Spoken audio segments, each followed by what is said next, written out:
Hello everyone, thank you so much for joining me here today. If you're new, I'm Amanda. Welcome to the channel where we are all about shattering the mental health stigma. If you haven't already, make sure you make sweet, sweet love to that subscribe button. Maybe give the bell a little bit of love too so you're not missing any of these reactions, my vlogs about my mental health journey, celebrity interviews about their mental health journeys, and so much more. Today's reaction is a request from Ron Young, one of my amazing Patreons, one of the people that is supporting me in helping the mental health community, expanding my outreach, and you know what? Saving the world. I am so grateful for you and for everyone that is supporting my outreach, that is supporting my projects. If you haven't had a chance to look at my Patreon to check it out, make sure to do so. Link is in the description. Every single dime goes toward my mental health outreach. You get priority song requests, you get to jump on multiple live streams with me every month, you get a sneak peek at my upcoming reactions here on the channel. I do exclusive reactions just for my Patreons, and again, as always, so much more, so make sure to check that out. Link is in the description. But today I am going to be reacting to Blessed Be by Spiritbox, and I am not familiar with this band, group, person, musical artist or artists, but I am familiar with the term Blessed Be, as I was Wiccan for several years, and it is a very significant phrase in Wiccan tradition.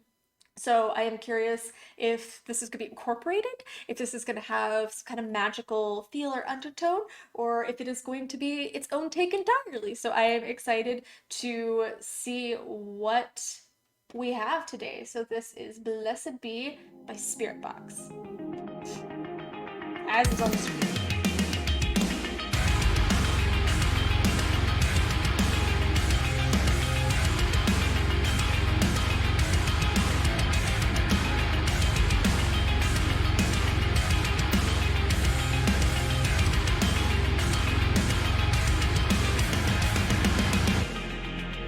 I see my blessings all for you. I feel it fade from the inside.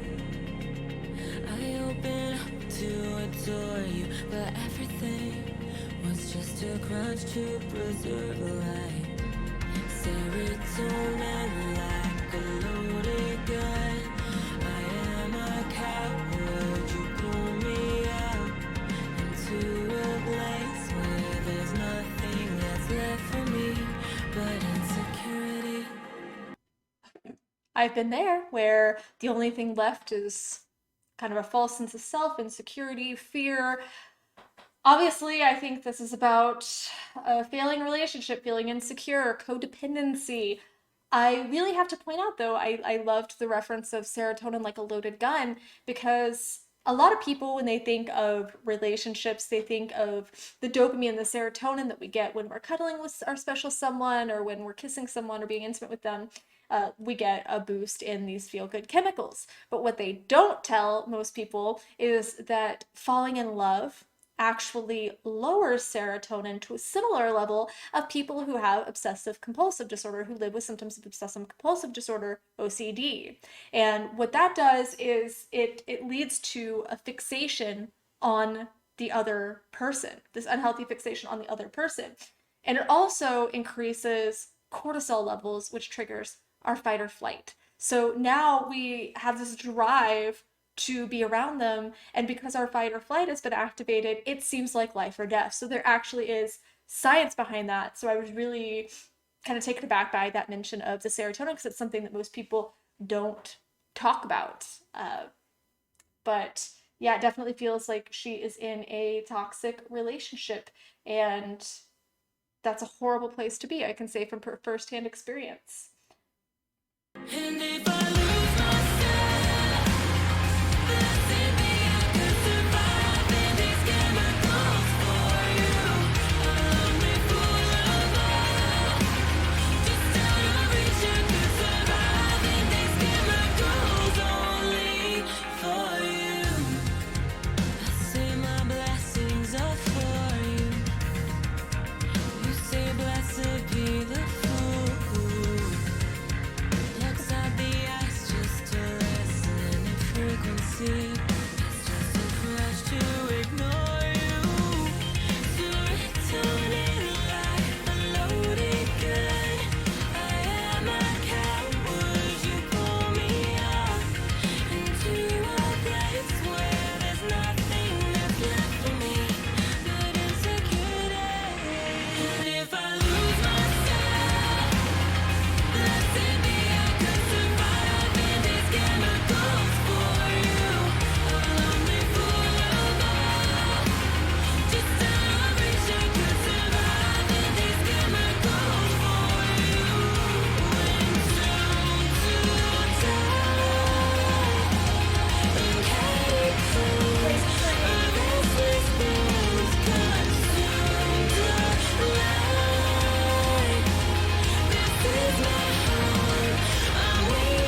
this ethereal pop feel with the trance, and then that just collides with metal.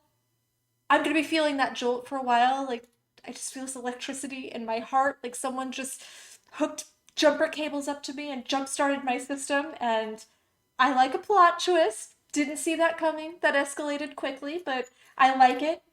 It is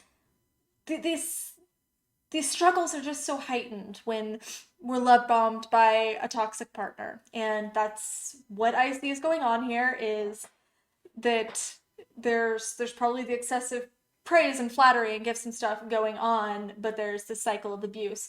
And I like how she's saying, I could do these things, I could live like this, I could survive in these chemicals, I could survive in these catacombs of restless bones.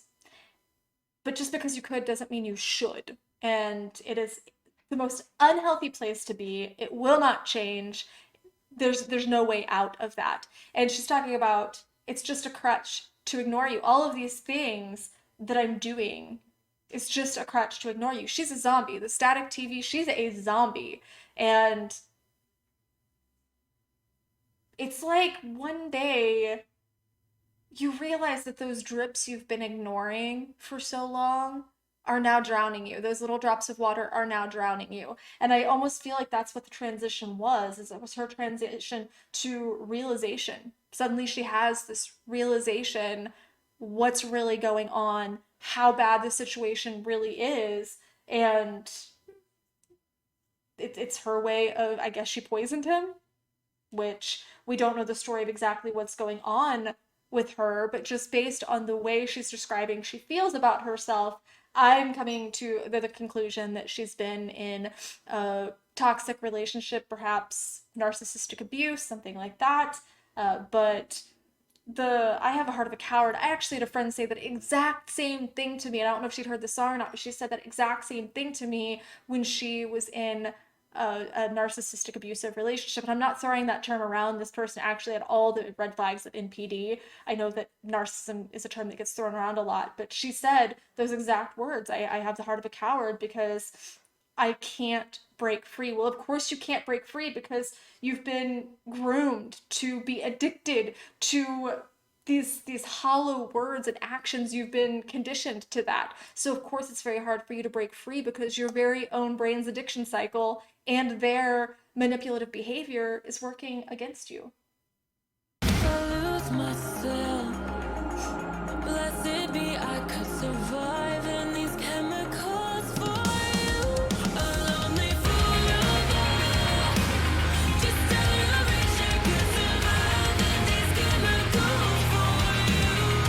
Winter to die in catacombs of restless bones consumed alive.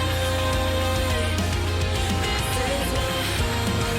I'm waiting here for you.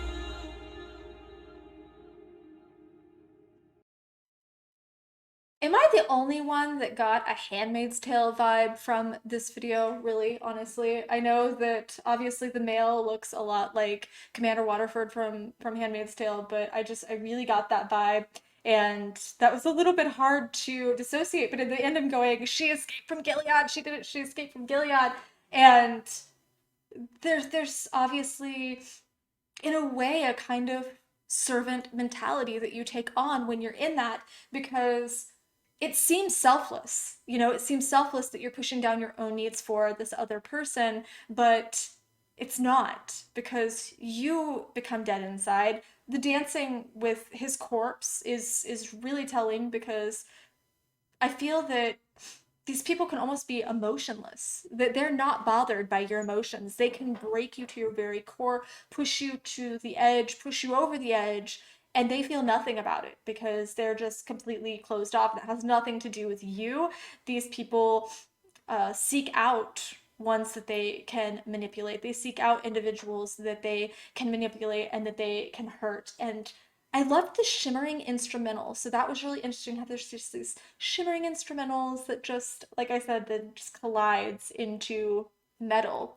And there's I love the transition. I loved the mixture of the genres like that because it's quite telling. It's really personification in a way of the individuals in this kind of situation. And traditionally, Blessed Be had a specific ritual oath to it in Wiccan tradition. But then now Wiccans just use it as a greeting a lot to say, may the goddess incarnate you. And obviously there's an aspect of this that's worship in a way, because when you're in a relationship, a toxic relationship like this, you it becomes like a cult mentality where they convince you to worship them. They convince you that they are the best you're ever going to have and that you don't deserve better and that your life is nothing more than just serving them. So there is this worship aspect to it. But I think that she's saying, you know, I'm saying all these blessings for you. I'm doing everything for you. I'm putting all this energy into you. I'm making all these wishes for you. I'm making all these changes for you and all these sacrifices for you. And I'm just feeling myself fade out. I feel like there's nothing to it, and I'm just going to die. As she's talking about entombed to die. In the catacombs of Restless Bones, I think that it's almost a purgatory, that she's trapped in this kind of purgatory and then she breaks free. So she's stuck knowing that she's going to die, whether by her own hand, by his hand, whatever the case is. She knows she's going to die and she flips the script. And I actually think that the death is symbolic, that you have to let these types of people die in your heart. If you survive a relationship like this, you get out, you have to let this person die in your heart, because it's very, very, very difficult to be able to have a functioning friendship. And if you can't right away. There has to be a point of no contact. There has to be a break. There has to be some kind of period where you're really focusing on yourself. And I think I was talking earlier about the serotonin levels and how being in love can affect those. The best thing that you can do to combat that is not only be in a healthy relationship, so find a healthy relationship, but have a healthy relationship with yourself. Because if you're taking care of yourself, then the hormones and chemicals in the brain are going to balance themselves out much more efficiently than if you're in a toxic situation. And I was thinking about making a video about building your self-worth, because I know a lot of people might have had childhood trauma, or they might have been in a relationship like this and they're really needing to build their self-worth back up, or they might have never had any and they're looking to build a strong foundation. So if you guys want a video like that, let me know and I will definitely make one, because it was a huge part of my journey. But it sounds to me like, you know, she was waiting for him and waiting for him and waiting for him to change, because it's what we do. We wait for them to change. Spoiler alert, they won't. And in the end, she walked away. Like, this is my home. Like, this is me. And if you want to make the change, then I'm here. But I really think that this was about her taking her power. I thought at the one part that it said, blessed be the fruit. I thought that's what she's going to say. It said, blessed be the fool. After she finished the word, I understood it, but I went, wow, it really is a Handmaid's Tale reference. But I'm glad she escaped Gilead. I'm glad she escaped the Republic of Gilead, because I think that, interestingly, that's a pretty powerful reference too, because I'm sure it wasn't intentional, but Gilead in that society, in The Handmaid's Tale, is the epitome of toxicity. It is the epitome of how a toxic mindset can destroy the interactions of individuals and lives of individuals, and in the end, an entire society. And I don't want to call what was represented relationships, because it wasn't a relationship between June and Commander Waterford, but you can tell that the girl in this video is just, she's checked out for a very long time, hence the static on the TV. And I know in Handmaid's Tale, the main character June talks about that you go somewhere else and you pretend that you love it and you pretend that you're okay with it, but you're not. And I just want to let you know, you don't have to be. You don't have to be in any way, shape, or form okay with it, because it's not okay. It's not a behavior that we should be accepting. And I really I implore you to take a look if you're in a relationship and just make sure that it is a fair give and take. There are certain sacrifices that we have to make, obviously, for our partners, and certain sacrifices that our partners will make for us. But at the end of the day, there should be a balance, and there should be respect of boundaries, respect of each other. There should be a showing of love. If you're expressing emotions, that person shouldn't be trying to shut you down. But as I said, I really think the takeaway from this is just because you can survive giving all of your love to another person and giving all of your blessings and stuff to them doesn't mean that you should. You deserve a happy, healthy relationship, and I am so glad that I learned that lesson, and I can tell you I am so much happier now, really reconnecting with my self-worth, something that I didn't have most of my life, actually. It is possible to get there, and I see you, and you are worthy of love. You are worthy of goodness. You are worthy of healing. And if anybody hasn't told you that today, I just thought I should be the person to do so. So, as always, good, bad, and crazy, share your stories here in the comments. That's how we shatter the mental health stigma, is by talking about it. Make sure to give this video a thumbs up. Like I said, if you haven't already, make sweet, sweet love to that subscribe button. Give the bell some love, and share this story, share this video. You never know who might need to see it. I love you guys so, so, so much. Mwah.